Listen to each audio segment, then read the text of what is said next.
हरे कृष्णा कृष्णा कृष्णा हरे हरे, हरे राम राम राम हरे हरे। হরে কৃষ্ণা। সকলকে স্বাগতম জানাচ্ছি।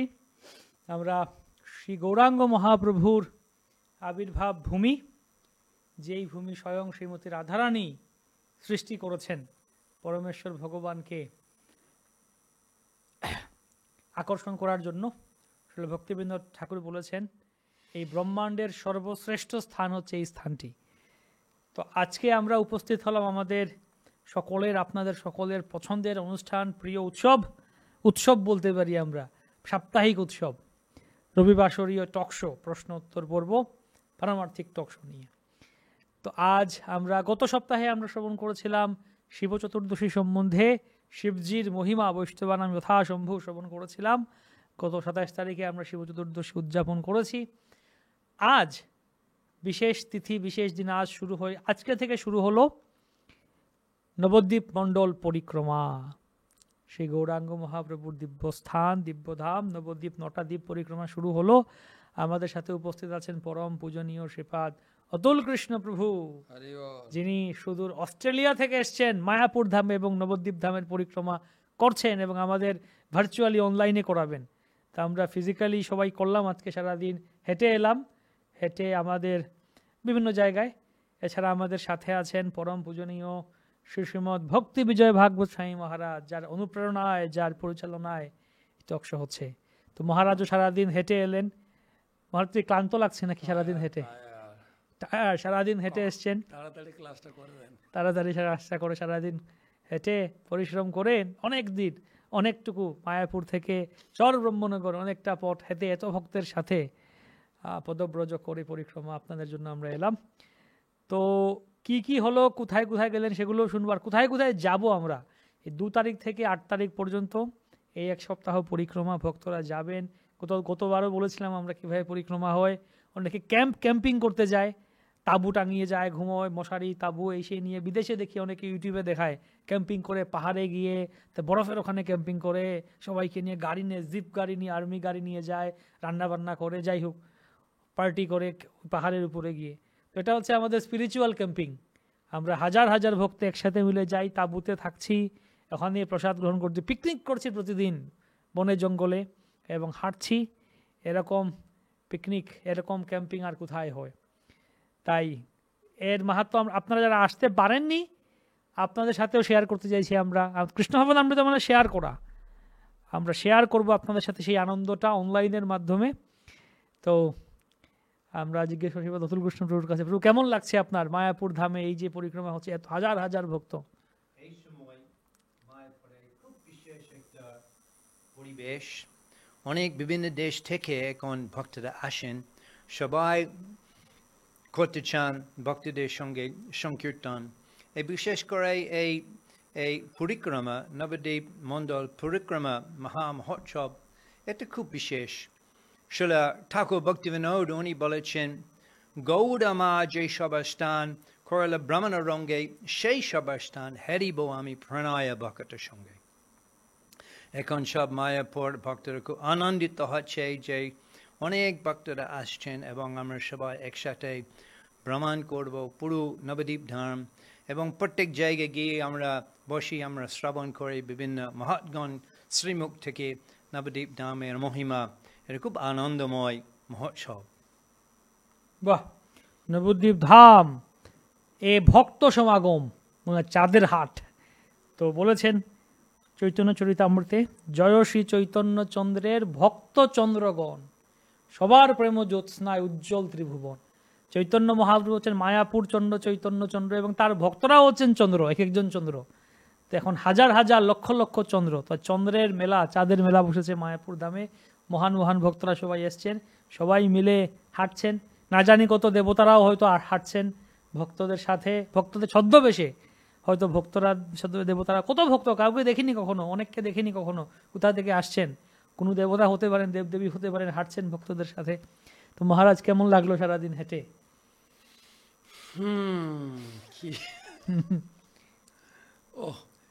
অনেক হেঁটেছে সকালে। তবে একটা আনন্দের কথা হচ্ছে, আজকের কথা বলছে না, গতকালকের এত লোক মায়াপুরে মানে এক জায়গা থেকে যদি আপনি 200 মিটার যান আপনার 1 ঘন্টা লাগবে। হরি বল। এত লোক এসছে, সবাই এসছেন, মানে গতকালকের ঘটনা, পরিক্রমা করার জন্য ব্যাগ, বালতি, মশারি, মাদুর, সে সবাই নিয়ে একদম একটা আনন্দের মেলা।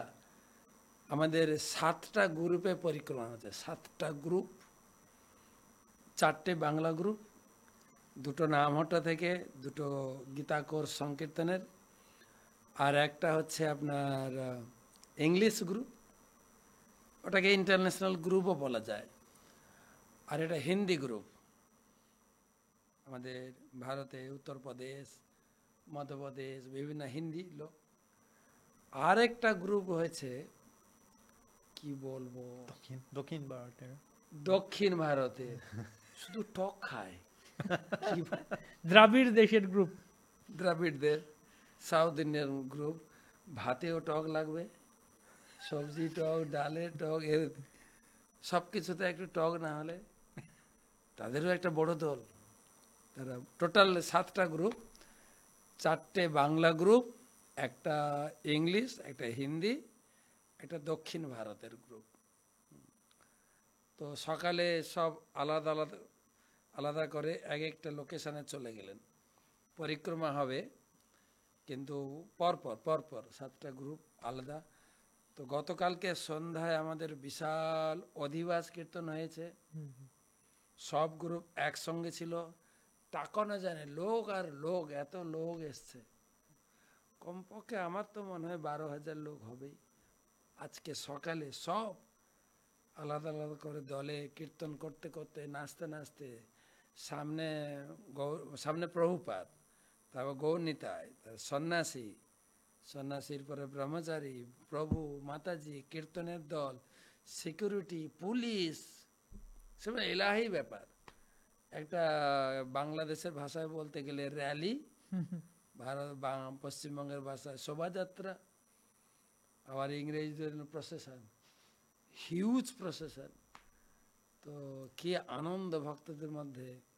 গৌরাঙ্গ মহাপ্রভু নাম কীর্তন করতে, গৌর গৌর গৌর হরি,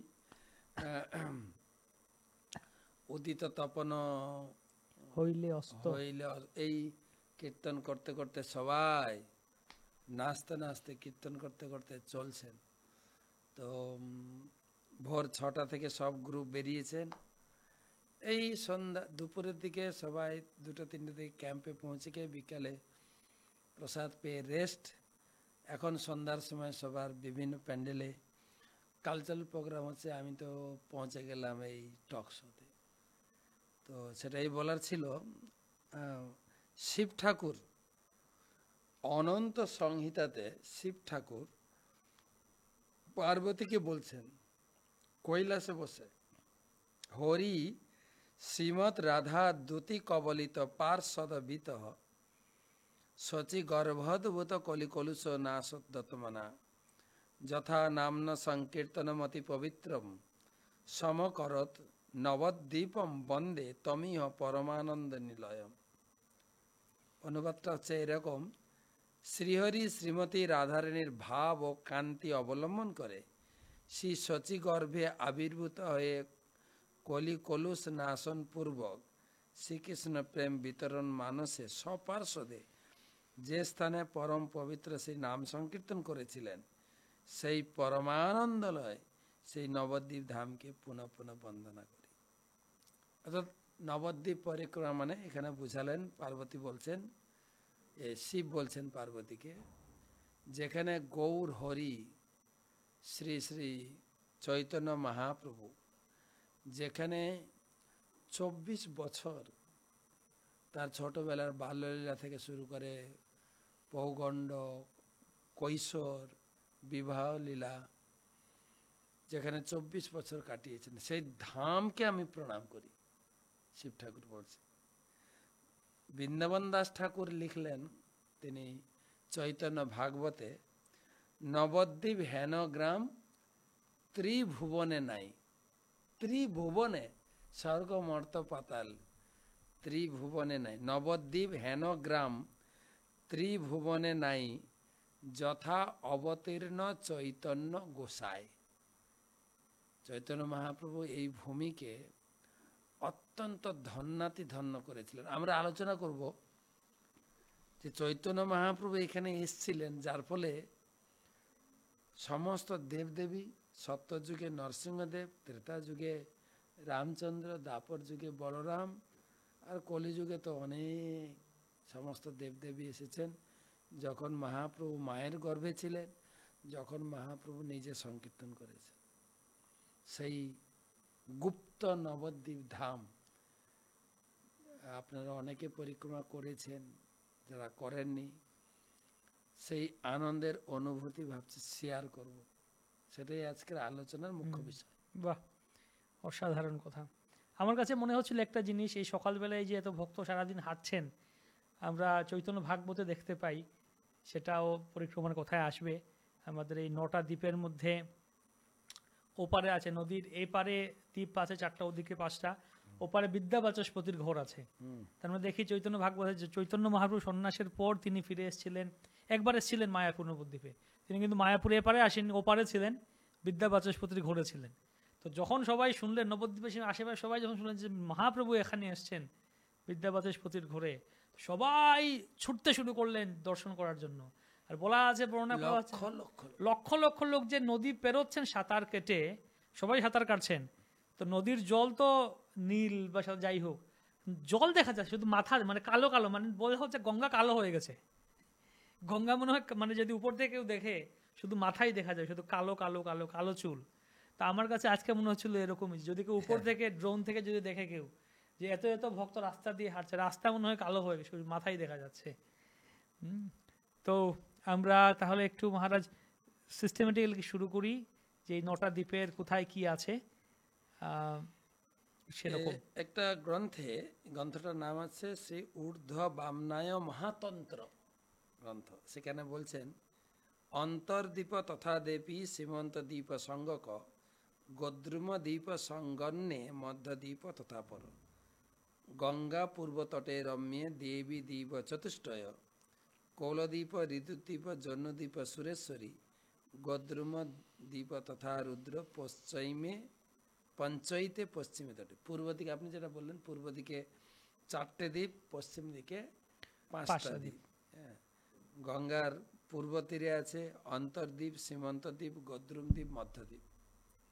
বাকি পশ্চিম দিকে চলে গেল আপনার কৌলদ্বীপ, জন্মদ্বীপ, রুদ্রদ্বীপ, মদদ্রুম দ্বীপ আর রুদ্রদ্বীপ। রুদ্রদ্বীপ 5টা। যদি এখন আমরা রুদ্রদ্বীপ দেখতে পাই, মানে পূর্ব চলে এসে মানে আধা দিনাকে বলা হয়, অর্ধেক হয়ে গেছে, গঙ্গার গতিবেদ পরিবর্তন।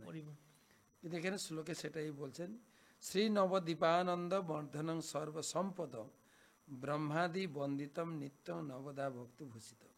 এই নবদ্বীপ ধাম শিব ব্রহ্মাদির দ্বারা বন্দিত। এখানে এই নবদ্বীপ ধামে 9টা দ্বীপে ভক্তাঙ্গের 9টা অঙ্গ অনুশীলন হয়। যেরকম সীমন্ত দ্বীপে শ্রবণ, গদ্রুম দ্বীপে কীর্তন, লাস্ট অন্তর্দ্বীপে আত্ম নিবেদন। সেটাই মানে এখানে একটা প্রশ্ন থেকে যায় যে এই যে যেটা ভক্তাকে 9টা, এটার আসল মানেটা কি? মানে আমরা কি এই সমস্ত যেমন অন্তর্দ্বীপে আত্মনিবেদনই করতে হবে, নাকি এখানে আত্মনিবেদন করলে বেশি ফল পাওয়া যাবে, বা সীমন্ত দ্বীপে শ্রবণ বেশি করতে হবে, কি তাৎপর্য? হ্যাঁ, সীমন্ত দ্বীপে মানে এটা বলা যাচ্ছে যে এই পরিক্রমার মাধ্যমে আপনার নবদা ভক্তি যাজন হয়ে যাচ্ছে। আচ্ছা, শ্রবণ আপনি সীমান্ত দ্বীপে ঢুকলেই এমনিতে হরিকথা শ্রবণ হয়, তাহলে সীমান্ত দ্বীপটা স্পর্শ করলেই আপনার শ্রবণাঙ্গ ভক্তিপীঠটা হয়ে গেল। গদ্রুম দ্বীপে সত্যি তাই, ভক্তরা যখন গদ্রুম দ্বীপে প্রবেশ করে এত কীর্তন আর নৃত্য আর গোড়াগড়ি। বৃন্দাবনে ছিল কৃষ্ণ বলরামের ছুটাছুটি, আর সেই কৃষ্ণ বলরাম নবদ্বীপে গোড়াগড়ি দিচ্ছেন। তো সেই যে যা লেখা আছে শাস্ত্রে, আজকে আমরা গদ্রুম দ্বীপে মানে প্রথম অন্তর্দ্বীপ থেকে বেরিয়ে গদ্রুম দ্বীপে ঢুকলাম, সে অনুভূতি হচ্ছিল। ঘন্টার পর ঘন্টা কীর্তন আর গোড়াগুড়ি, সে মানে মনে হচ্ছে যেন চারিদিকে গাছ ছিল, গাছের মাঝখানে সেই বৃন্দাবনের ভাব এসে গেছে সবাই। জঙ্গলে আম গাছে আমের বকুল এসছে, আর মহাপ্রভু কিরকম কীর্তন করতেন, নৃত্য করতেন, গড়াগড়ি, সে মানে দেহ সমেতে ভুলে সবাই ধুলায় মিশে গেছেন বলা যায়। বাহ, প্রত্যেকে কেউ আর এই জগতে ছিল না, সব যেন চিন্ময়। এদিকে যারা অর্গানাইজ আছে, আর কীর্তনটা বন্ধ করুন, সকালে ব্রেকফাস্টের সময় হয়েছে, কে শোনে? কে কার কথা। তো শিবরাজ অতুল কৃষ্ণর কাছে যাচ্ছি।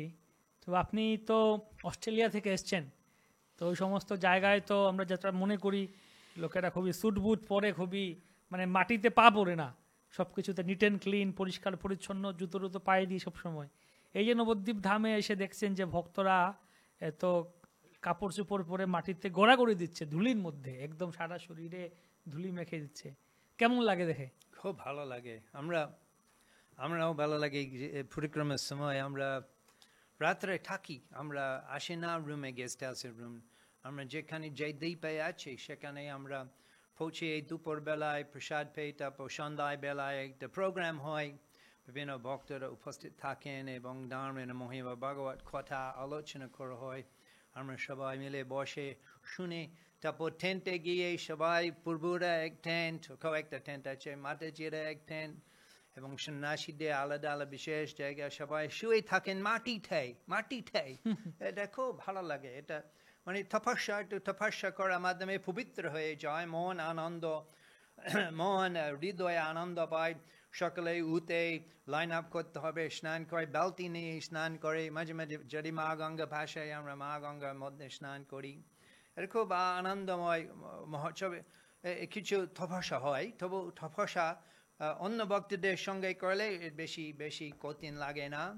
এবং মাটিতে আমরা শুয়ে থাকি, খালি পাও অনেক বিদেশি ভক্তরা যান খালি পাও পরিক্রমা করতে। তো এভাবে আমরা বিদেশি ভক্তরাও গড়াগড়ি করেন মাটিতে? হ্যাঁ, আমরা গড়াগড়ি সুরাবি খুঁজছে, আমরা গড়াগড়ি করি। এবং এভাবে আমরা খুব অন্তর্ভাবে আমরা ধাম স্পর্শ করি, সব গায়ে, সব দুলি, এবং এভাবে খুব পবিত্র হয়ে যায় শরীর, মন, খুব ভালো লাগে। গড়া করি। আপনার একটু কি সন্দেহ লাগছে নাকি ও বিদেশিরা গোড়াগড়ি করে কিনা? বিদেশিরা ঘোরাঘুরি করে কিনা? আমি 91 সালে মন্দিরে এসেছি, 92 সাল থেকে ননস্টপ প্রতি বছর পরিক্রমা করি। তবে এখন 7টা দল হয়েছে, আগে ছিল একটা দল। আর শ্রীমৎ জয়পতাকা স্বামী গুরু মহারাজ, তারপরে তমাল কৃষ্ণ মহারাজ, ভক্তি তীর্থ মহারাজ, সব বড় বড়, তারা সব টিম নিয়ে যেতেন। শ্রী জয়পতাকা স্বামী মহারাজ সামনে, তিনি তো বিদেশি, খালি পায়ে হাঁটতেন। আমি দেখেছি বিদেশিরা বেশিরভাগ, তাদের একটা এত শ্রদ্ধা, তারা শোনে যে পরিক্রমা করতে হয় খালি পায়ে, তারাই খালি পায়ে হাঁটে। আর সেটা দেখে আমাদের ম্যানেজমেন্ট কি করেছে এখন, যেহেতু 10টার পরে রোদ উঠে যায়, মাটি গরম হয়ে যায়, জল ছড়াচ্ছেন, খালি পায়ে হাঁটে। তারপরে গুরু মহারাজ শ্রীমৎ জয়পতাকা স্বামী গুরু মহারাজ, উনি একবার দুবাই থেকে ম্যাসেজ মেশিন, ওয়াটার হিটার নিয়েছে। পরিক্রমা করে আসার পরে সবাই গরম জলে পা একটু রাখবে, পা একটু আরাম হবে, তারপরে ম্যাসেজ মেশিনে বসবে, ম্যাসেজ হবে। মানে একটা অনুভূতি, যেটা প্রভু বলে না, মাটিতে খাবে, শুধু না খালি মাটিতে হাঁটবে, মাটিতে ঘুমানো, মাটিতে বসে খাওয়া, আর দুপুরে মাটি মেখে স্নান করবে, মাটি। শুধু তাই না, তারা 9টা দ্বীপ ভ্রমণ করে করে 9টা দ্বীপ থেকে আলাদা আলাদা মাটি সংগ্রহ করে, ধুলি সংগ্রহ করে তারা দেশে নিয়ে যাবে। কত ধুলি যে যাচ্ছে, নবদ্বীপের ধুলি সারা বিশ্বে। আপনি এটাও দেখবেন, যদি নবদ্বীপ পরিক্রমা যারা করেন তারা তো অনুভূতি আছে, কিন্তু এই অনুভূতি সবার আছে। আপনি যোগপীঠে যাবেন, যে নিম গাছের নিচে মহাপ্রভু জন্মগ্রহণ করেছিলেন, সেই নিম গাছের গোড়া থেকে অল্প অল্প মাটি নিতে নিতে বছরে 2 লরি মাটি ঢালতে হয়। ঢালতে কত নবদ্বীপের মাটি তাহলে সরকার বলবে আমাদের দেশের মাটি শেষ হয়ে যাচ্ছে সব। হ্যাঁ, শুধু তাই না, এই গঙ্গা যখন যেখানে যেখানে আমরা ক্যাম্প করি পাশে গঙ্গা থাকে, গঙ্গাতে স্নান করে বিদেশিরা মাটি মেখে রোদ্রে শুয়ে থাকবে। সেই মাটি, গায়ের কাদা মাটি যখন গায়ে শুকাবে, ওটা নাকি অ্যান্টিসেপটিক, গায়ের চর্মরোগ বা ওদের বিশ্বাস। আমাদের মতো ওরা তো বোকা না, ওরা তো শিক্ষিত লোক, ওদের বিশ্বাস। অভূতপূর্ব একটা অনুভূতি এটা। হয়তো আপনি বলছেন না তারা বুট পরে থাকে না, এটা একটা ভিতর থেকে তাদের অনুপ্রেরণা, তাদের প্রভুপাদের গ্রন্থ পড়ে, প্রভুপাদের এই ভক্তিতে এসে তাদের ভিতরে ভারতের প্রতি, নবদ্বীপের প্রতি, এই ভূমির প্রতি এত শ্রদ্ধা, এত শ্রদ্ধা। তাদের দেখে আমরা হতবাক হই, তাদের দেখে আমি শিখি, তাদের দেখে অনুপ্রেরণা। তাই আমি কোনো বছর পরিক্রমা ছাড়ি না, পরিক্রমায় যাব। আরে, আর কি বলার আছে এই কথার পরিপ্রেক্ষিতে, যে যারা সারা বিশ্বের মানুষ আজকে ভক্তিবিনোদ ঠাকুরের ভবিষ্যৎবাণী সার্থক করছে, নবদ্বীপ ধাম পরিক্রমা করছে, ধামের মৃত্তিকা, ধামের জল সমস্ত কিছু গ্রহণ করছে, ধূলিকণা গ্রহণ করছে, তো আমাদের এটা থেকে শিক্ষা লাভ করা উচিত। আমরা দেখতে পাই নবদ্বীপ ধামের কথা বলা হচ্ছে যে মহারাজ যেটা শুরুতে বললেন, এই নবদ্বীপ ধামকে শিবজি প্রণাম করছেন। তো নবদ্বীপ ধামেও বিভিন্ন জায়গায় শিবজি আছেন। শিবজি প্রণাম করছেন না, শিবজি এক অঙ্গে বা এক অংশে তিনি কৈলাসে আছেন, আর এক অংশে এখানে রয়েছে ভজন করছে। সে পর্যায়ে আমরা আলোচনা করব। শিবও আছেন, পার্বতীও আছেন। পার্বতীও আছে। পার্বতীকে মহাপ্রভু এইখানে একটা থাকার অনুমতি বা একটা ফ্ল্যাট কিনে দিয়েছেন মনে করতে পারেন। তিনি এখানেই পার্মানেন্ট, এখানেই রয়েছে পার্বতী। বাহ, আমরা দেখতে পেলাম যে গত বেশ কিছুদিন কুম্ভ মেলা চললো, হাজার হাজার লোক, কত কোটি লোক কুম্ভে স্নান করেছেন, ডেইলি 1 কোটির উপর। ডেইলি 1 কোটির রূপ স্নান করেছেন। তাহলে নবদ্বীপ ধামে কত হাজার কোটি ভক্ত আসার কথা, চিন্তা করে দেখুন। তো কেন এটা হয় না, এর একটা কারণ আমরা শুনবো, যেটা বলা হচ্ছে যে ইচ্ছা করে মহাপ্রভু বলেছেন যে গুপ্ত করে রাখতে, লুকিয়ে রাখতে। তো এই লুকিয়ে রাখার কেন বলা, বারবার কেন বলা যে লুকিয়ে, একটু খুলে দিলে সবাইকে বললে তো আরো হাজার হাজার কোটি লোক এখানে আসতো। কেন শাস্ত্রে লুকিয়ে রেখেছেন এটা? লুকিয়ে রাখার কারণ আছে এর গুরুত্বটা যেন উপলব্ধি করে। কলিযুগের মানুষ, ভোগবাদে মানুষ ভোগ করবে, তো এই জন্য গুপ্ত বলা হয়েছে। গীতায় যেটা ভগবান বলেছেন, মনুষ্যানাম সহস্রেষু, সবাই এর গুরুত্ব বুঝবেও না মায়াপুরে থাকলেও। আজকে দেখুন কত হাজার হাজার মাইল দূর থেকে লোকে এসে এখানে এই মহাপ্রভুর প্রেম ধর্মটা লুটে পুটে খাচ্ছে, নাচছে ঘন্টার পর ঘন্টা। এই পরিক্রমার আগে ছিল আপনার কীর্তন মেলা। আমি নিজের চোখে দেখেছি যে কীর্তনে বসে সকাল 10টায় কিছু বিদেশি ভক্ত, আমাদের দেশীয় ভক্ত, এত কীর্তন প্রেমী, 10টায় যে বসে রাত্রি 10টায় উঠে, না খাওয়া দাওয়া, না ঘোরাফেরা, না প্রস্রাব পায়খানা, এত আনন্দ, এত আনন্দ। সেজন্য যেটা মহাপ্রভুর কৃপা পাবে সেই আনন্দটা উপলব্ধি করতে পারবে, সবাই নয়। তো আমরা বাংলায় জন্মগ্রহণ করে কজন গৌর নিতাইকে চিনি, ভক্তি চলে যাচ্ছে বিদেশে। তো সেই জন্য আমাদের সৌভাগ্য, বাংলায় জন্মগ্রহণ করাটা একটা সৌভাগ্য। মহাপ্রভু নিজে মুখে বলেছেন ভারত ভূমিতে জন্মগ্রহণ করাটা সৌভাগ্য। ভারত ভূমিতে জন্ম হইল যার, জন্ম সার্থক, জন্ম মাত্রই সার্থক। এবারে গীতা ভাগবতম পড়ে মহাপ্রভুর যে প্রেম ধর্মটা একটু ধরতে পারলেই পূর্ণ সার্থক। বাহ, আমরা দেখতে পাই শিল ভক্তিবিনোদ ঠাকুর তার জৈব ধর্ম গ্রন্থে লিখছেন, শিল প্রভুপাদ পঞ্চম স্কন্ধে লিখছেন তাৎপর্যে ওই কথা উল্লেখ করছেন যে এই পুরো ব্রহ্মাণ্ডের মধ্যে এই পৃথিবীর লোক হচ্ছে শ্রেষ্ঠ, কেননা এখানে ভগবত ভক্তি সহজে করা যায়। পৃথিবীর মধ্যে আবার এই সেরকম তিনি বলছেন এই 9টা বর্ষ রয়েছে, তার মধ্যে ভারতবর্ষ শ্রেষ্ঠ, যেখানে ভারতখণ্ড শ্রেষ্ঠ। তো ভারতখণ্ডের মধ্যে আবার এখানে বিভিন্ন মহাদেশ আছে, তার মধ্যে এশিয়া হচ্ছে শ্রেষ্ঠ, এশিয়ার মধ্যে ভারত দেশ শ্রেষ্ঠ। ভারতের মধ্যে বলছেন অনেকগুলো রাজ্য আছে, শ্রেষ্ঠ হচ্ছে বাংলা, পশ্চিম বাংলা। আর পশ্চিম বাংলার মধ্যে অনেকগুলো জেলা আছে, শ্রেষ্ঠ হচ্ছে নদিয়া, আর নদিয়ার মধ্যে শ্রেষ্ঠ হচ্ছে নবদ্বীপ, আর নবদ্বীপের মধ্যে শ্রেষ্ঠ হচ্ছে মায়াপুর। 9টা দ্বীপ। হুম, এই মায়াপুর হচ্ছে মধ্যখানে। তো সেই মায়াপুরে আমরা বসে আছি, এবং মায়াপুর থেকে তা এই নবদ্বীপটা কিরকম শুনলাম দেখি একটা একটা পদ্ম ফুলের মতো, মহারাজ কেমন সেটা যেন? বলার আগে মায়াপুরটা একটু বলে দিই। সংসার সিন্ধু তরণে হৃদয়ম যদি সাত, যদি সংসারের এত কষ্ট, গ্লানি, দুঃখ থেকে তুমি উদ্ধার পেতে চাও, যদি হৃদয়ে একটু বাসনা জাগে কি কষ্ট, সংসার থেকে কবে উদ্ধার পাবো। সংসার সিন্ধু, সংসারটা একটা সাগরের মতো ভেসে থাকার মতো।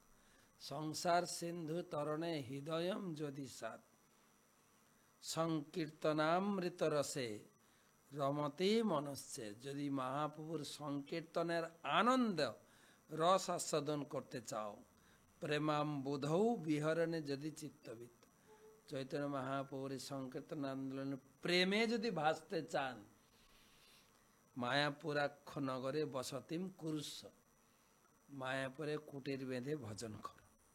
সে হচ্ছে মায়াপুর ধাম। কি মায়াপুর ধাম বলছেন?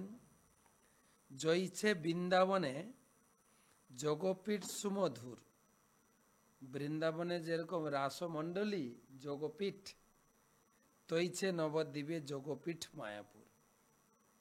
মায়াপুরটা হচ্ছে সেই অভিন্ন বৃন্দাবন ধাম, রাসস্থলী যোগপীঠ। বাহ, রাসস্থলী যোগপীঠ। হ্যাঁ, এটা আরেকটা বলা যায় যে, যদিও আপনি বললেন যে এটা নদিয়া নবদ্বীপ একটা জেলার অন্তর্গত বা একটা দেশের অন্তর্গত বা একটা মহাদেশের অন্তর্গত, এটা কোনো, এই নদিয়া নবদ্বীপটা ভৌগোলিক চিত্ররেখার বাইরে। শ্রীকৃষ্ণ চৈতন্য প্রভু জীবে দয়া করি, তারপরে ধাম সহ। এই নবদ্বীপ ধামটা, মঞ্চটা, এটা ভগবান চৈতন্য মহাপ্রভু গোলক বৃন্দাবন থেকে ইম্পোর্ট করেছেন, নিয়ে এসছেন। এটা এখানকার জায়গা না তো, এটাও চিন্ময় ধামের। যেরকম আমি আমার ক্লাসে বলতাম, যারা অর্কেস্ট্রা পাঠিয়েছে বা বড় বড় নাটক টিম আমাদের মেদিনীপুরে হতো আগে, টিকিট সেল যাত্রা, আমি যখন 35 বছর আগে বাড়িতে ছিলাম তখনকার সময়ের কথা বলছি, 20 টাকা 50 টাকার টিকিট, আজ থেকে 35 বছর আগে। তো যারা এরকম পেশাদারি যাত্রা পার্টি, তারা যেখানে যেতেন স্টেজটা ওরা নিয়ে যেতেন, ওদের স্টেজ, সাউন্ড আর লাইট, তারপরে ওরা নাটক করে। কেননা অন্য স্টেজ তো ভেঙে যাবে, লাইট হয়তো ঠিক মতো জ্বলবে না, মাইক ক্যাঁ ক্যাঁ করবে ওদের। ঠিক সেই রকম মহাপ্রভু যে নাটক বা লীলা করতে এসেছিলেন, এই নবদ্বীপ স্টেজটা ওখান থেকে নিয়ে এসছে, আর প্লেয়ারও উনি নিয়ে আসছেন। জগাই মাধায়ও ওনার নিজস্ব কি বলা যায় অভিনেতা অভিনয়কারী, তাদেরকে নিয়ে এসেছিলেন। তো এই আমরা চর্মচক্ষে দেখি সাধারণ গ্রামের মতো, সাধারণ জেলার মতো, সাধারণ শহরের মতো, কিন্তু যখন মহাপ্রভুর কৃপা হবে, যখন আমাদের হৃদয়ে ভগবানের কৃপা অনুভব হবে, তখনই এই ধামকে উপলব্ধি করা যাবে, দর্শন করা যাবে। বৃন্দাবন ধামেও শুনেছি একজন হরিদাস দাস বলে তানসেনের গুরুদেব ছিলেন, যিনি বাঁকি বিহারীকে আবিষ্কার করেছেন। তার জ্ঞানে তিনি সুন্দর মধুর গান গাইতেন, তার জ্ঞানে আকৃষ্ট হয়ে ভগবান সাক্ষাৎ বসে শুনছেন, সেই হচ্ছে বাঁকি বিহারী মূর্তি। তার গানে আকৃষ্ট হয়েছে। তো একবার সেই হরিদাস, মানে হরিদাস ঠাকুর না, হরিদাস শাস্ত্রী, ওনার কাছে একজন শেঠজি এসেছিলেন, যার অনেক টাকা পয়সা আছে। আর হরিদাস শাস্ত্রী অনেক খ্যাতি ছিল, তো দূর দূরান্ত লোকে আসতো গান শোনার জন্য। তখন গান শোনা মুগ্ধ হয়ে, তো শেঠজি ধনী লোকটি, বণিক, বলছেন, মহারাজ আমাকে একটু আশীর্বাদ করুন, আমি একটা আমি কিছু বৃন্দাবনের সেবা করতে চাই। তো তুমি কি সেবা করবে? এটা চিন্ময় ধাম, চিন্তামণি পকর সদ্ম কল্প বৃক্ষ। এখানে গাছপালা, সাধারণ গাছপালা নয়, কল্প বৃক্ষ, এর মাটি ধুলি নয়, এটা চিন্তামণি। তবুও অনেক আগ্রহ করছিলেন, না আমাকে একটু আশীর্বাদ করুন, আমি সেবা করতে চাই। তখন তাকে বৃন্দাবনটা এক ঝলক দেখানোর তার অভিলাষ হয়েছিল। হরিদাস শাস্ত্রী তাকে কৃপা দৃষ্টি করলেন, বলে তুমি কাজ করো, কেসি ঘাটের যে সিঁড়ি বাঁধা আছে না, একটা কোনা একটু ভেঙে গেছে, ওইটা সারিয়ে দাও। বলে এইটুকু? বলে হ্যাঁ এইটুকু করো।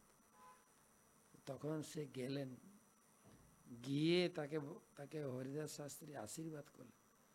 সে দেখতে পাচ্ছেন এই কেসি ঘাটের যে সিঁড়ি বাঁধানো আছে, কোনো পাথর বা মার্বেলে নয়, চিন্তামণি দিয়ে বাঁধা।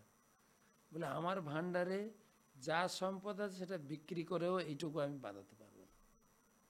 তো এই ধামও সেরকম, যদি কখনো কখনো ভগবানের বিশেষ কৃপা হয়, এই চোখে ধামের মাহাত্ম্য, ধামেরও মহিমা স্ফুরিবে নয়ন, হইবে রাধার দাস। ধাম প্রকাশিত হবে গুরুদেবের কৃপা, মহাপ্রভুর কৃপা, যখন না হলে অসম্ভব। বাহ, কত সুন্দর কথা মহারাজ বললেন, যে ধামের মহিমা আমরা গুরুদেবের কৃপায়, রাধারানীর কৃপাতেই কেবল লাভ করতে পারি। আমি কিছু নবদ্বীপের কথা শুনছি, আমি কিছু মজার কথাও বলি আপনাদের, শুনে আরও আপনাদের আশা করি আনন্দ বাড়বে। নবদ্বীপ ধামের মাহাত্ম্য বলা হচ্ছে, এটাও শিবজি বলছেন পার্বতী দেবীর কাছে, যে আকণ্ঠ ভোজনাথ দেবী গৌরে ভক্তি প্রজায়তে নচাতি ধর্মবাধস্তি গৌরভুক্ত নিষেবনে। হে দেবী, আকণ্ঠ পরিপূর্ণ করত প্রসাদ ভক্ষণ করিলে গৌর সুন্দরের প্রতি ভক্তি জন্মিয়া থাকে। মানে এই নবদ্বীপে যদি কেউ আকণ্ঠ পরে ভোজাত গ্রহণ করে, তবে সে গৌর সুন্দরের প্রতি ভক্তি পাবে। তাই যদি কেউ গৌর সুন্দরের প্রতি ভক্তি পেতে চায়, মানে প্রসাদ পেতে হবে আকণ্ঠ চলে করে। আসুন। তারপরে বলছেন, গৌরভুক্ত প্রসাদ ভক্ষণে অতি ধর্ম দোষ, অর্থাৎ অধিক ভক্ষণজনিত দোষ বিচার্য নহে। ওভার ইটিং এর কোনো দোষ নেই, যে বেশি খেয়ে ফেলেছি, কোনো দোষ নেই। বেশি খেলে বেশি কৃপা। বেশি খেলে বেশি কৃপা এখানে। এটাও এই পরিক্রমা চলছে, পরিক্রমাটা শেষ হবে 9 তারিখে। 9 তারিখে। তো তারপর একাদশী, দ্বাদশীতে আমরা যাই শুধু এই প্রেম লাভ করার জন্য প্রসাদ পেতে যাই। কোথায়? শান্তিপুর। শান্তিপুর। এই আপনার কথাটা সিদ্ধ একদম। তা আজকে কি কি প্রসাদ পেলেন মহারাজ ইয়েতে? আজকে তো ভালোই খাওয়াটা হয়েছে, মাটিতে বসে, কিন্তু মাটি খাইনি। মাটি খাননি। সকালে অন্ন, ডাল, একটা মিক্স সবজি, আর সাধারণ সবজি ছিল, আর একটা ফল ছিল। দুপুরে ছিল ফিস্ট। সব বলে দেবো ফিস্টটা, পরের বছর তাহলে চলে আসবে যারা। চলে আসবেন সবাই। অন্ন, ডাল, পকোড়া, মাঠে বসে পকোড়া খেয়েছি। তারপরে ডাল, একটা মিক্স সবজি, আলু পোস্ত, আলু ঝিঙ্গা পোস্ত ছিল, হ্যাঁ সবজি, আর আপনার পনির সবজি, ফুলকপি, আলু, পনির। তারপরে একটা সুন্দর ডাল ছিল, রুটি, তারপরে হলো সালাড, তারপরে ছিল মহাফিস্ট। হ্যাঁ ফিস্ট। প্রতিদিন লোকে খাওয়াচ্ছেন যে আমি পরিক্রমা যেতে পারেন, বা কিছু লোক পরিক্রমা এসেও খাওয়াচ্ছে। পরিক্রমা যেতে পারি না, কিন্তু আমি পরিক্রমাকারী ভক্তদের সেবা করতে চাই। তারপরে মিষ্টি দই, আমার গ্রুপে লোকেরা নবদ্বীপের মিষ্টি দই খেতে খুব পছন্দ করে। প্রতিদিন আমাকে দই খাওয়াতে হবে দুপুরে, সেই ব্যবস্থা আছে। সকালে আমরা 6টায় শুরু করেছি হাঁটা, একটু গঙ্গা পেরোনোর ছিল, একটু সময় লেগেছে। আজকে বেশি হাঁটা হয়নি, 6 কি 6.5 কিলোমিটার হেঁটেছি আজকে, বেশি না। এমনি অ্যাভারেজ 8-10 করে হাঁটতে হবে। আজকে মাত্র 6 কিলোমিটার। প্রথম দিনও ছিল, একটু রোদও পড়েছে আজকে, প্রচণ্ড রোদ। তো দর্শনীয় স্থান ছিল, তবে আমি এই দর্শনীয় স্থানটা এখন বলছি না, কেন আমি একটু সিরিয়াল বলবো, তাহলে আপনার বুঝতে সুবিধা হবে। তো সেই জন্য এই, আর রাত্রে সবার জন্য থাকবে মশলা মুড়ি। বাহ, মশলা মুড়ি কেন রাত্রে বেশি দেওয়া হয় না। পরিক্রমাতে সব কিছু আনন্দ। কে কি হয় আমি পরে বলবো। একটা জায়গায় যারা যারা পরিক্রমা করেছেন, উপলব্ধি আছে কিনা। আমাদের ক্যাম্পে প্রায় 1900 লোক আছে, কিন্তু একটা জিনিস যে আমাদের সব মিলে 80টা আর 82টা বাথরুম আছে। তার কত করে পড়বে ভাগে? সে রাত 1টা থেকে লাইন, একটা থেকে লাইন, সবাই জলের অভাব বালতি নেই। হাতে নিয়ে। হ্যাঁ, বালতি হাতে নিয়ে, কার খুব ইমার্জেন্সি, টুকটু টুকটু করে। প্রভু সময় হয়, প্রভু অনেকক্ষণ হলো। সে একটা অপূর্ব আনন্দের অনুভূতি। বাহ, কত সুন্দর প্রসাদের কথা। তাই মহারাজ এখানে কিন্তু একটা আমাদের ওই যে আমরা বলি, যেমন যারা গেম খেলতো, ভিডিও গেম টেমে থাকে চিট কোড থাকে, যে চিট কোড, ওটা কোড দিলে আপনি এখানে সেই জিনিসটা করে ফেলতে পারেন, একটা চিট করা থাকে। তো মহারাজ বলে দিলেন আমাদের সেই পরিক্রমার চিট কোড, যে যদি কেউ আসতে নাও পারে, যারা পরিক্রমাকারী ভক্ত, তাদেরকে যদি প্রসাদ সেবন করাতে পারেন, তাহলে আপনারাও সেই কৃপার একটা অংশ আপনারা পেয়ে যাবেন। তাই যারা সেরকম এখনো সুযোগ আছে করতে চান, মহারাজের নাম্বার তো আছেই, আমাদের স্ক্রিনেও আছে, বা মহারাজের নাম্বার জানেন, টকশোর নাম্বার, মহারাজের ব্যক্তিগত নাম্বার আছে, সেখানে যোগাযোগ করুন যারা পরিক্রমাকারী ভক্তদের প্রসাদ সেবন করাতে চান। তো ওখানে গত রবিবার গুলো কুম্ভতে প্রচুর সেবা করেছেন, এখন নবদ্বীপ নবদ্বীপে সেবা আরো বেশি মাহাত্ম এটা। আরেকটা শ্লোক পড়ি, নবদ্বীপের কথা বলছেন, যোগেন নেত্র ফলম যত্তদ ভোগে দ্বীপে নবে শুভে পদক্ষেপে মহাযজ্ঞ শয়নে দণ্ডবৎ ফলম ভোজনে পরমেশস্য প্রসাদ সেবনম ভবেত কিম পুনঃ শ্রদ্ধানস্য হরিনাম পরস্য চ গৌর প্রসাদ ভক্তস্য ভাগ্যম তত্র বদাম্যহম। অনুবাদটা পড়ি আমি, যে অন্য স্থানে যোগ দ্বারা যে ফল লাভ হয়, এই নবদ্বীপ সেবায়ও সেরকম ফল জন্মে থাকে। এখানে প্রত্যক্ষ পদক্ষেপে, মানে প্রতি পা হাঁটলে মহাযজ্ঞ, পদক্ষেপে মহাযজ্ঞ, এবং শয়নে দণ্ডবৎ ফলম, শয়নে প্রণাম ক্রিয়ার ফল অর্জিত হয়। যদি কেউ ঘুমিয়ে থাকে তাহলে দণ্ডবৎ করার ফল পেয়ে যায়। তার মানে কি আপনি ঘুমাতে বলছেন? হ্যাঁ, ঘুমান কৃষ্ণ, ব্যাপারটা কি? আরো বলছেন, এখানে সাধারণ ভোজন মাত্রই ভগবানের প্রসাদ সেবনের ফল, মানে যে কোনো খাবার খেলেই প্রসাদ সেবা হয়ে যায়। আর যারা শ্রদ্ধাযুক্ত, মানে এত এই যে মহারাজ বললেন তাদের ঘুমাতে বলছেন, হ্যাঁ যদি কেউ ঘুমায় তাও তার লাভ হবে, কিন্তু বলছেন এর পরের কথা, তাহলে যারা শ্রদ্ধাযুক্ত ও হরিনাম পরায়ণ হয়ে গৌরাঙ্গদেবের প্রসাদ সেবন করেন, তাদের ভাগ্যের কথা আমি কি বলিব। তার মানে যারা ঘুমালেও যদি এরকম ফল হয়, তাহলে যদি কেউ না ঘুমিয়ে পরিক্রমা করে হরিনাম করে, তাদের আর কি ফল হবে। আচ্ছা, এই ধামটা এত গুরুত্বপূর্ণ কেন? এটা শ্লোকে বলা হয়েছে, কোথায় শ্লোকটা আছে আমি জানি না, কিন্তু আমার মুখস্থ আছে। কৃতে তু পুষ্করম তীর্থ, কৃতে মানে সত্যযুগ, সত্যযুগে পুষ্কর তীর্থটা ছিল খুব প্রমুখ, জাগ্রত সত্যযুগে। এখনো পুষ্কর তীর্থ আছে, সেই একই পুষ্কর ভারতের পশ্চিম দিকে, আজমির, সেখানে পুষ্কর, কিন্তু সত্যযুগে ছিল খুব জাগ্রত, প্রচুর ফল প্রদান করত। তেতায়াম নৈমিষরম, তথা তেতা যুগে ছিল নৈমিষরম। দাপরে তো কুরুক্ষেত্র, দাপর যুগে ছিল কুরুক্ষেত্র। কুরুক্ষেত্র ভগবান কৃষ্ণ সমস্ত বড় বড় রাজাকে সেখানে একত্রিত করে গীতার জ্ঞান শুনিয়ে তাদের মুক্তি দিয়েছে। দাপরে তো কুরুক্ষেত্র। কলৌ গঙ্গা সমাশ্রয়, কলিযুগ হয়েছে গঙ্গার তীরে যে ধাম রয়েছে, তীর্থ রয়েছে, অর্থাৎ চৈতন্য মহাপ্রভুর জন্মস্থান, সেটা হচ্ছে প্রমুখ তীর্থ। বাহ, কলিযুগ নবদ্বীপ ধাম। এছাড়া আরেকটি কথা বলছেন পরিক্রমায়, যে কলিযুগের তীর্থ সব অত্যন্ত দুর্বল, নবদ্বীপ ধাম মাত্র পরম প্রবল। এই কথার মানে কি মহারাজ? এটাই বললাম যে সত্যযুগে ছিল পুষ্কর, কিন্তু কলিযুগে দুর্বল। মানে ওগুলো সব মাহাত্ম, ওগুলো দুর্বল হয়ে গেছে। দুর্বল তো হয়েছে, কিন্তু ওই সমস্ত তীর্থ চলে এসছে নবদ্বীপে। পুষ্কর নবদ্বীপে আছে, সেটা আমরা আলোচনা করবো, জানি না টাইম খুব দৌড়াচ্ছে, হ্যাঁ, সংক্ষেপে একটু বলে দেব। আপনার কুরুক্ষেত্র নবদ্বীপে আছে এবং নৈমিষারণ্য। তো সেই জন্য কোনো তীর্থ কার্যকরী নয় কলিযুগে, কেবলমাত্র নবদ্বীপ, আর সমস্ত তীর্থ এখন নবদ্বীপে বাস করছে। হরি হরি বল। তার মানে নবদ্বীপের সিরিয়ালি সেই ধামগুলি শোনার আগে শ্রীপাদ অতুল কৃষ্ণর কাছ থেকে কিছু শুনে নিই। প্রভু, নবদ্বীপ ধামের তো আপনার প্রথম যখন এলেন, আপনি তো আগেই অস্ট্রেলিয়াতেই ভক্তিতে যুক্ত হয়েছেন, ভক্তি করেছেন। প্রথম যখন নবদ্বীপে এলেন কেমন অভিজ্ঞতা ছিল আপনার?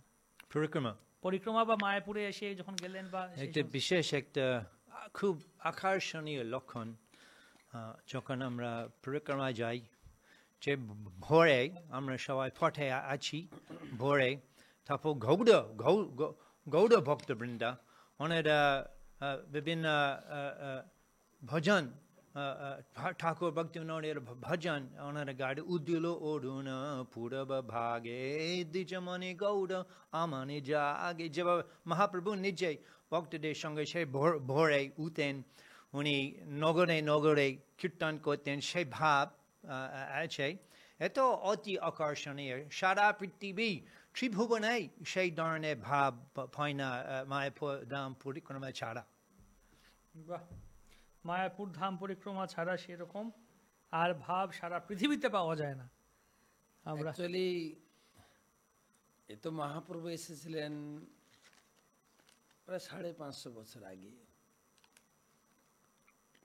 তারপরে মহাপ্রভু চলে যাওয়ার পরে ধাম কিছুটা গুপ্ত হয়ে যায়।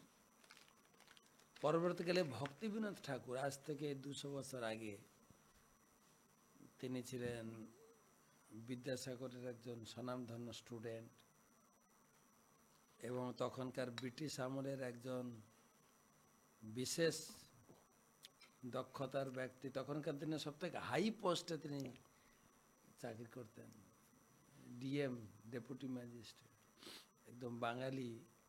তিনি ব্রিটিশ আমলে ডেপুটি ম্যাজিস্ট্রেট হয়েছিলেন এবং সেই সঙ্গে তিনি ছিলেন আমাদের গুরু পরম্পরার একজন আচার্য, সপ্তম গোস্বামী, একদম সিদ্ধ পুরুষ ছিলেন তিনি। তিনি ভবিষ্যৎবাণী করেছেন যে এই নবদ্বীপ ধামের প্রকাশ, বিশেষ করে পরিক্রমার প্রচার অনেক বাড়বে। তিনি আশা করেছিলেন যে যেই নবদ্বীপ ধাম হচ্ছে একটা মিলন ক্ষেত্র, শ্বেতাঙ্গ, কৃষ্ণাঙ্গ এবং আমেরিকার, রাশিয়া, পুষিয়া আমি জানি না, উনি লিখেছেন, বিভিন্ন ভাষাভাষীর লোক একত্রিত হয়ে জয় সচিনন্দন বলে একে অপরকে আলিঙ্গন করবে একদিন। তো মহান ব্যক্তিত্ব ভক্তিবিনোদ ঠাকুরের এই ভবিষ্যৎ চোখে দেখছি আমরা। এই পরিক্রমা কালকে অধিবাস হয়ে আজকে শুরু হয়ে গেল। লাস্ট দিন আপনি টিভিতে চোখ রাখবেন, যারা এসছেন তারা তো সরাসরি দেখবেন। একে অপরকে জয় সচিনন্দন বলে শ্বেতাঙ্গ, কৃষ্ণাঙ্গ, কালো চামড়ার মানুষ, সাদা চামড়ার মানুষ, লালচে মানুষ, বিভিন্ন ভাষা, একে অপরের ভাষা বুঝি না, কিন্তু হৃদয়ে হৃদয়ে ভাবের মিলন। মাতাজিরা মাতাজিদেরকে আলিঙ্গন করছেন, প্রভুরা প্রভুদেরকে আলিঙ্গন, জয় সচিনন্দন, জয় সচিনন্দন, জয় সচিনন্দন বলে কীর্তন করছে। সে একটা মানে দিব্য ভাবে, মানে চোখে না দেখলে আপনি বা এই ভূমিতে না থাকলে উপলব্ধি হবে না। উপলব্ধি যেখানে এক দেশের লোককে ততটা সমাদর করে না বা হিংসার চোখে দেখে, যেখানে সারা বিশ্বের লোক বাংলাকে একটা অন্য চোখে দেখে, গরিব দেশ, কিন্তু তারা ফিল করছে শাস্ত্র পড়ে বাংলা তো অনেক উর্বর দেশ। কেন না সারা বিশ্বের লোক এখন বাংলা কালচারকে ফলো করছে। বাঙালি লোক ধুতি পরে, তারা ধুতি পরা শুরু করেছে। বাঙালি লোক শাড়ি পরে, সিঁদুর পরে পড়ছে। শঙ্খ বাজানো, উলুধ্বনি দেওয়া, যেটা আমরা বাঙালিরা জন্মগত বাঙালিরা ভুলে গেছি। মাইক্রোফোন নিয়ে পপ গাইছি বিদেশি পোশাকে, আর তারা সেই আমাদের পিতৃপুরুষদের যে কি বলে সংস্কৃতি, ঐতিহ্য দেখলে সত্যিকারে একটা গর্ববোধ হয়। আমরা বহুপাত কি দিয়ে গেছেন, মহাপ্রভু কি দিয়ে গেছেন। আপনার ধন বিলায় দিয়ে ভিক্ষা মাগি পরের দ্বারে, এই হয়ে গেছে। মাইকেল মধুসূদনের কথা। হ্যাঁ, এই হয়ে গেছে আমাদের অবস্থা। তো মহারাজ, এবার যদি আমাদের একটু বলেন নবদ্বীপের 9টা দ্বীপ কথা।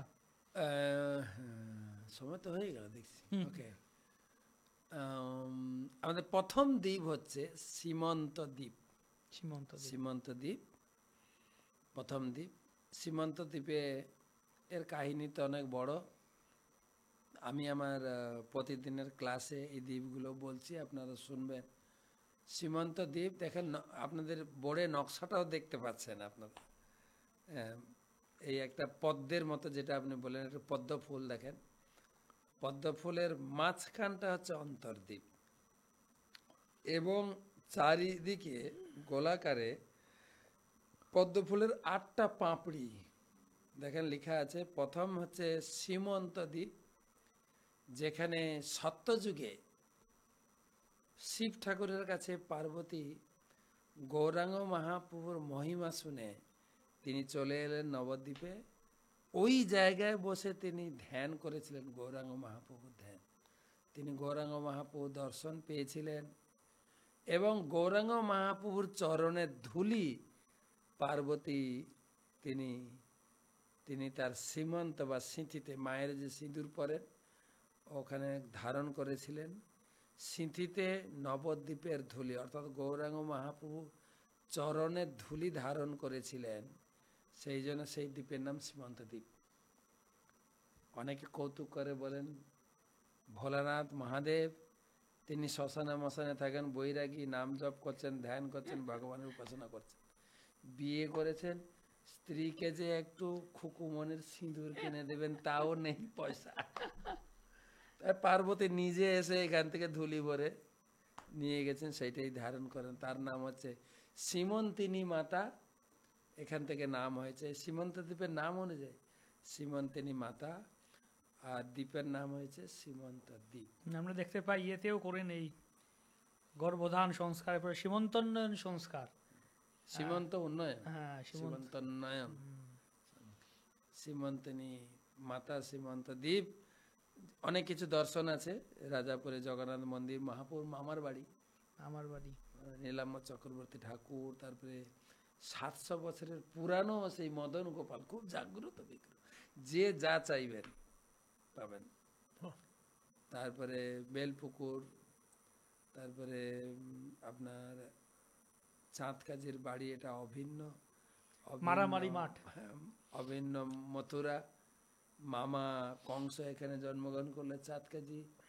আর যেটা বললেন মারামারি মাঠ, দাপর যুগে বলরাম এসেছিলেন, বলরামকে সমস্ত ব্রাহ্মণেরা অনুরোধ করলেন, তুমি তো বৃন্দাবনে অনেক অসুর বধ করেছো, এখানে একটা অসুর বধ করো। আর সেই অসুর বধ করলেন। সেই জায়গার নাম ময়াসুর ছিল, ময়ামারি মাঠ। মায়া থেকে মারা। তো লোকাল লোক ময়ামারি মাঠ বলতে পারে না, অপভ্রংশ হয়ে মারামারি মাঠ। এইগুলো সীমন্ত দ্বীপের একটা সংক্ষেপে কথা। আমরা এক একটা দ্বীপের বাস করি, সারাদিন 6-7 ঘন্টা কথা বলি। আমি মোটামুটি 3 মিনিটে বললাম সীমন্ত দ্বীপ। তারপর গদ্রুম দ্বীপ পেরিয়ে যাব। গো মানে হচ্ছে গাভী, ইন্দ্র মানে হচ্ছে গাছ। একটা বিশাল বটবৃক্ষের নিচে গাই আর ইন্দ্র তপস্যা করে। দ্রুম। দ্রুম মানে গাছ বা বৃক্ষ, বা হিন্দিতে বলেন পেড়, ট্রি। তপস্যা করেছিলেন। তার অনেক বিশাল বৃক্ষ ছিল নাকি? বিশাল আমি শুনলাম নাকি 8 যোজন না এরকম বিশাল জায়গা জুড়ে বিশাল বৃক্ষ ছিল। বিশাল বটবৃক্ষ ছিল, এবং তার অনেক বড় ইতিহাস। মার্কন্ডেয় ঋষির কোথাও এখানে আছে। হ্যাঁ, মনে হয় একটা শেষার হয়তো লেগে যাবে, বা নবদ্বীপ ধাম তো বই আছে, পড়বেন। তো সেখানে ইন্দ্র তপস্যা করেছিলেন। ইন্দ্র মানে মহাপ্রভু আবির্ভাবের আগে এই ঘটনা। ইন্দ্র মহাপ্রভুকে দর্শন করেছিলেন। ইন্দ্র ক্ষমা চাইছিলেন যে দাপর যুগে বৃন্দাবনে আমি 7 দিন 7 রাত বর্ষা দিয়ে অনেক অপরাধ করেছি, আমাকে আমি যেন এই নবদ্বীপ লীলাতে আমার জন্য কোনো অপরাধ না হয়। সেখানে এসেছিলেন। গদ্রম দ্বীপে অনেক কিছু। গদ্রম দ্বীপে সাক্ষাৎ নিত্যানন্দ প্রভু তিনি নামহট্টের অফিস খুলেছিলেন। সে অফিস পরবর্তীকালে অস্তমিত হয়ে যায়। ভক্তি বিনোদ ঠাকুর তাকে পুনরুদ্ধার করলেন। নদিয়া গদ্রুমে নিত্যানন্দ মহাজন পাতি আছে নাম হট্ট জীবের কারণ ভক্তিবিনোদ ঠাকুর সিদ্ধ করে এটাই নামহট্টের অফিস ছিল। সেটাকে পুনঃসংস্কার ভক্তিবিনোদ ঠাকুর করলেন, আবার 200 বছরের মধ্যে স্তীমিত হয়ে যায়। তখন শিল প্রভুপাদ তার সুযোগ শ্রী শ্রীমৎ জয়পতাকা স্বামী গুরু মহারাজকে আদেশ দেন সেই নামহট্টের প্রচার প্রসার ঘটানোর জন্য। এখন সেই নামহট্ট সারা বিশ্বে প্রচার আছে।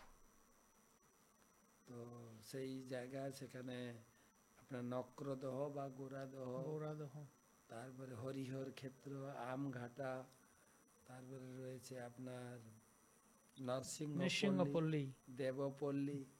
নৃসিংহদেব নাকি এখানে হাত ধুয়েছিলেন, হাত দিয়েছিলেন, সেটা হচ্ছে মন্দাকিনী। আমরা তো করোনা ভাইরাসে হাত ধোয়া শুরু করেছি, স্যানিটাইজেশন।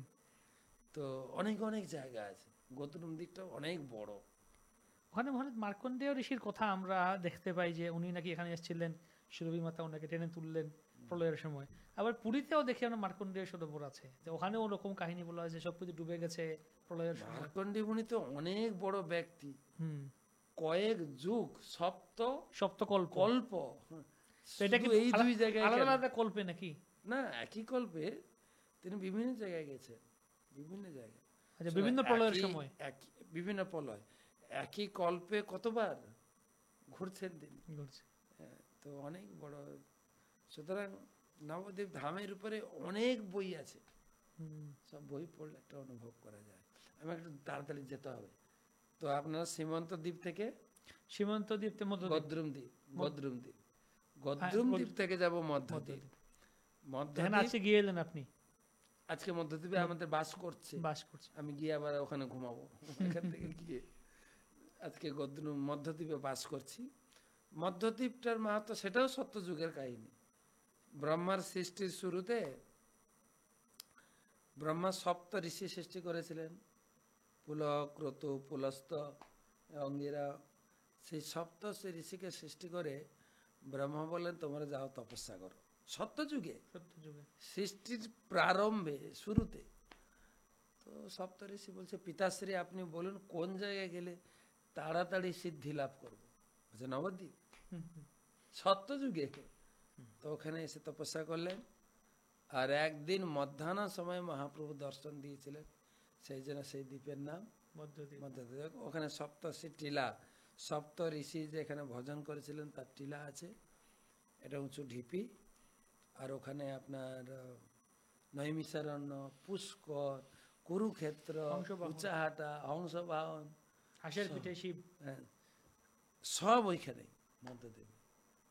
তো আমরা আছি একদম গোমতী নদীর তীরে। যে গোমতীকে আপনাকে পেতে গেলে যেতে হবে কোথায় জানেন তো? আপনার দ্বারকা। সেই গোমতী এখানে তীরে বাস করছে। যদিও ততটা জল নেই, কিন্তু অপূর্ব শোভা। একদম তীরে আমরা বাস করছি। আমরা দুপুরে পৌঁছে গেছি। দুপুর থেকে চলছে সবার, একটু রেস্ট করে স্নান করছেন। বিকাল থেকে চলছে সেমিনার, সেখানকার কথা আলোচনা হচ্ছে, তারপর কালচারাল প্রোগ্রাম অনেক কিছু। তো মধ্যদ্বীপ, পঞ্চবেনীটা মধ্যদ্বীপে। পঞ্চবেনী পেরিয়ে আমরা নবদ্বীপ কলদ্বীপে ঢুকে যাব। পঞ্চবেনীটা হচ্ছে, পঞ্চবেনী মানে হচ্ছে মায়ের চুল বাঁধে না, চুলকে বেনি করে করে বাঁধে। 3টা বেনি করে মায়েরা সাধারণত, মানে ত্রিবেণী মানে 3টা নদী। এখানে 5টা নদী, গঙ্গার 5টা ধারা একত্রিত হয়েছে। এটাই মহাপ্রয়াগ।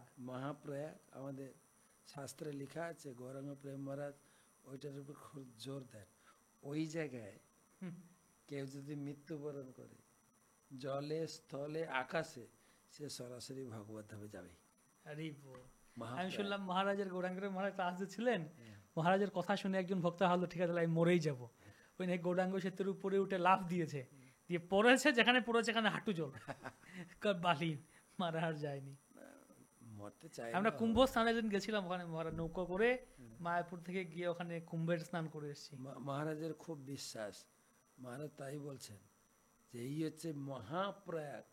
ওটা তো প্রয়াগ স্নান, এটা হচ্ছে মহাপ্রয়াগ। তো সেটাই। তো মধ্যদ্বীপ পেরিয়ে কোলদ্বীপে প্রবেশ করব আমরা। কালকেই কোলদ্বীপে প্রবেশ করব। কোলদ্বীপটা হচ্ছে নবদ্বীপ শহর, নবদ্বীপ শহর। আর কোলদেব কেন নাম হলো না, কোল মানে বরাহদেবের এক নাম হচ্ছে কোল, কোল কোল ভগবান। তো বরাহর রূপে এক কল্পে ভগবান আবির্ভূত হয়েছিলেন। আবার কোন কোন সাধু মহাত্মা তারা চর্চা করেন মহাপ্রভু নিজেও বরাহ রূপ ধারণ করে ভক্তদের দর্শন দিয়েছিলেন। এটা তো নবদ্বীপে অনেক জায়গা আছে দর্শন। আপনার প্রথম পাবেন পোড়ামাতলা, যেটার কাহিনী যুক্ত আছে সীমন্ত দ্বীপের সঙ্গে। সীমন্ত দ্বীপে দুর্গা দেবী মহাপ্রভুর কাছে চাইলেন যে আমি কলিযুগে এইখানে বাস করে আপনার লীলা দর্শন করব, তো এখানে স্থান দিয়েছেন।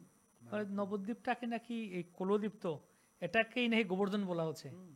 কুলিয়ার পাহাড় নাম আছে তো। হ্যাঁ, কুলিয়া পাহাড়। কুলিয়ার পাহাড় মানে এটা হচ্ছে পাহাড়। পাহাড় তাহলে কেউ যদি নবদ্বীপে ঘোরাঘুরি করে বাজারে, কে নবদ্বীপ বাজারে, তাই গোবর্ধন কি পরিক্রমা হয়ে যাচ্ছে? অবশ্যই। বৃন্দাবনের 12টা দ্বীপ 9টা দ্বীপের সঙ্গে অভিন্ন।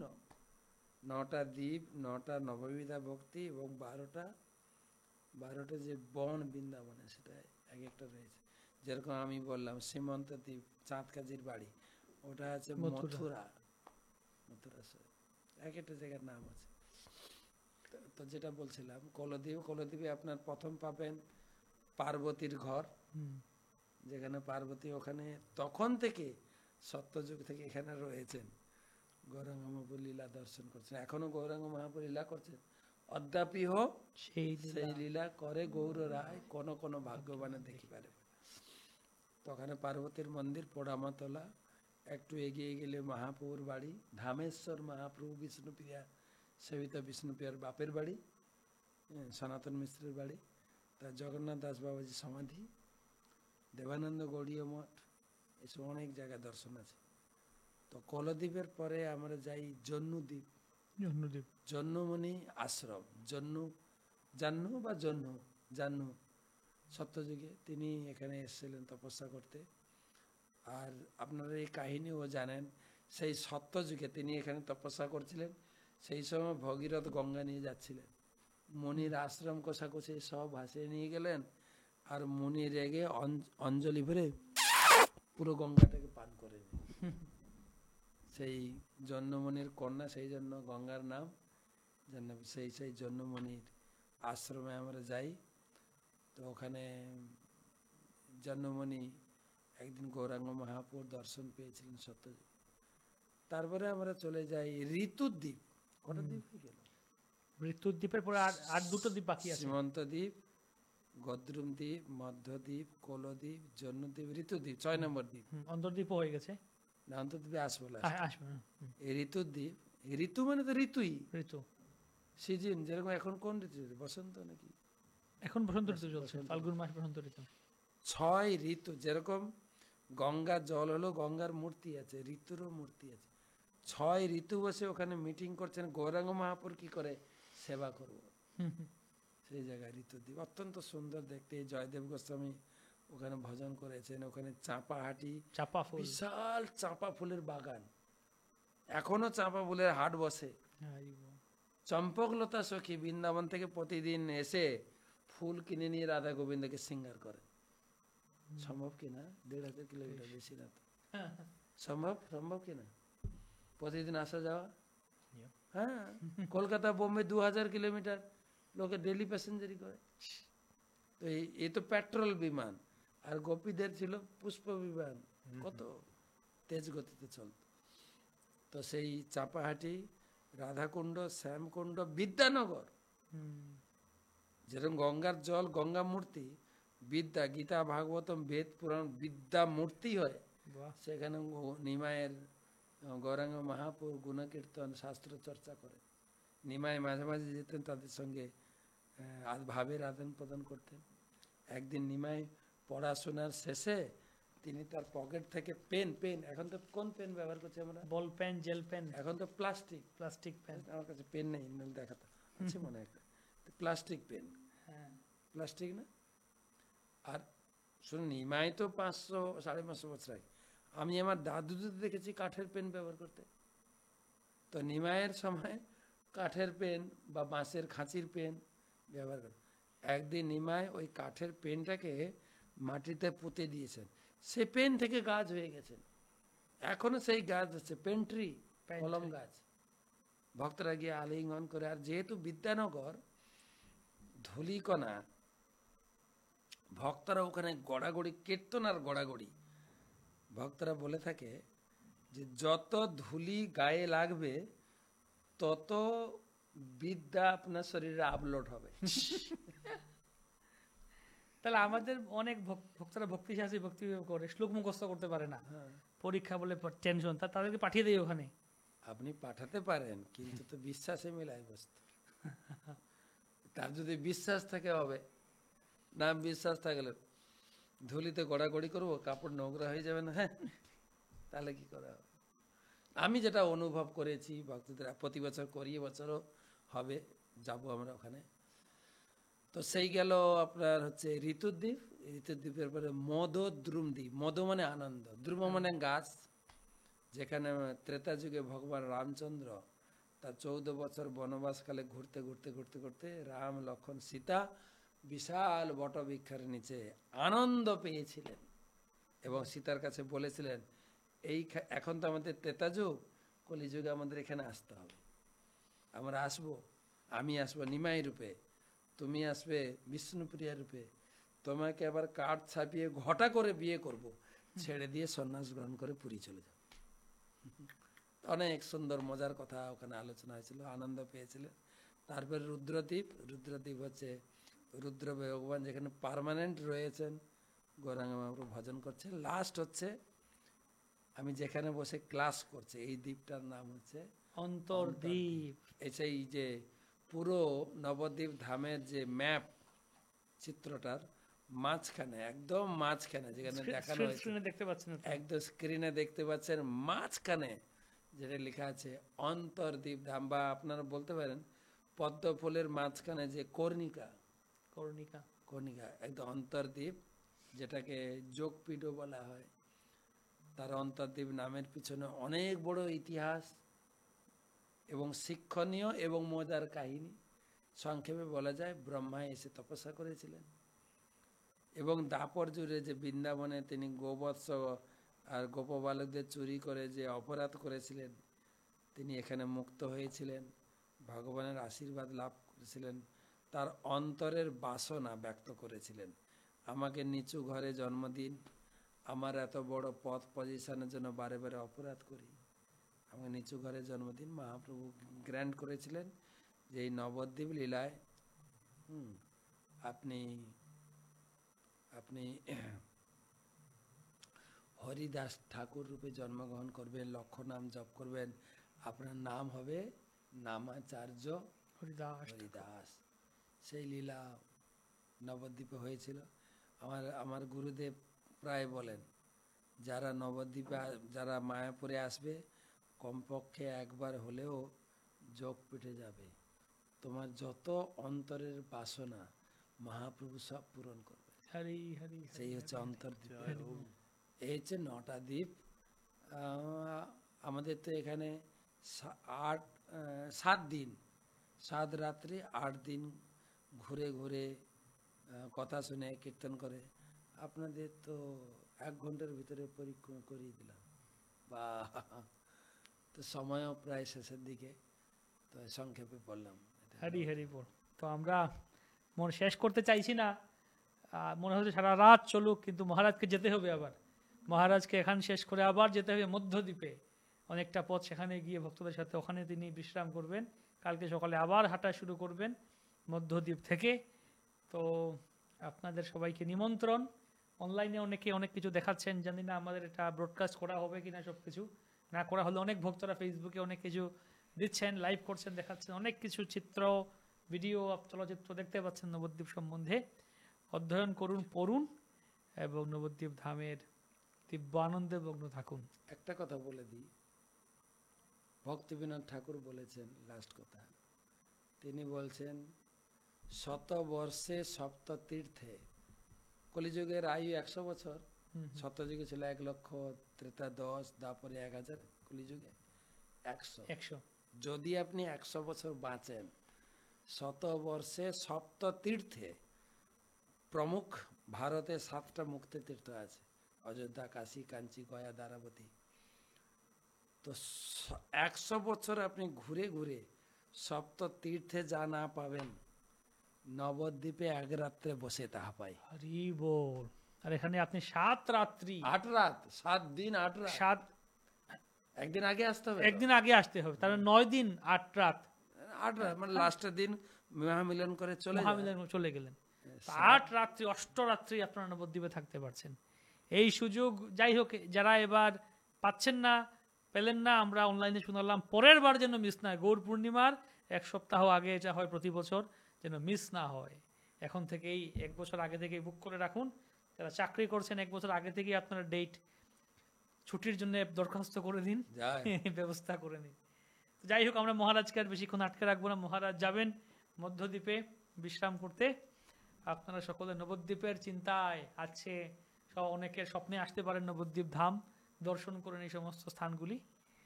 নবদ্বীপ ধাম কি জয়। আমাদের গুরু মহারাজ বলছেন সবাইকে, আমাদের মায়াপুর ধামের অ্যাপ আছে, শ্রীধাম মায়াপুর, শ্রীমায়াপুরধাম.com ওয়েবসাইট আছে, অ্যাপ আছে। সেখানে খুব সুন্দর নবদ্বীপ ধাম ভার্চুয়াল পরিক্রমা, প্রত্যেকটা দ্বীপের এই যে কথাগুলি চিত্রসহ, অনেক গেলে মন্দিরে গেলে ছবি তুলতে পারেন না, এই না, সব সুন্দর সুন্দর চিত্র ছবি দেখলাম আছে, ওয়ালপেপার করা আছে, প্রত্যেকটা ধামের মাহাত্ম্য, এই যে কথাগুলি প্রমাণ সহ, গ্রন্থের নাম সহ, অনেক তত্ত্ব ইংরেজি, বাংলা, হিন্দি, প্রায় 100 ভাষায় দেয়া আছে। সেগুলি আপনারা মোবাইলে বসে বসেও পড়তে পারেন। তো ধন্যবাদ জানাচ্ছি শ্রী পদ্মল কৃষ্ণ প্রভুকে আমাদের সাথে যুক্ত হওয়ার জন্য, এবং পরম পূজনীয় মহারাজ আমাদেরকে এই নবদ্বীপ ধাম পরিক্রমায়, মানুষের নবদ্বীপ ধাম পরিক্রমায় নেওয়ার জন্য। তো সকলে ভালো থাকুন, সুস্থ থাকুন, ভজন কুশলে থাকুন, নবদ্বীপ চেতনায় থাকুন। হরে কৃষ্ণা কৃষ্ণা কৃষ্ণা হরে হরে, হরে রাম রাম রাম হরে হরে।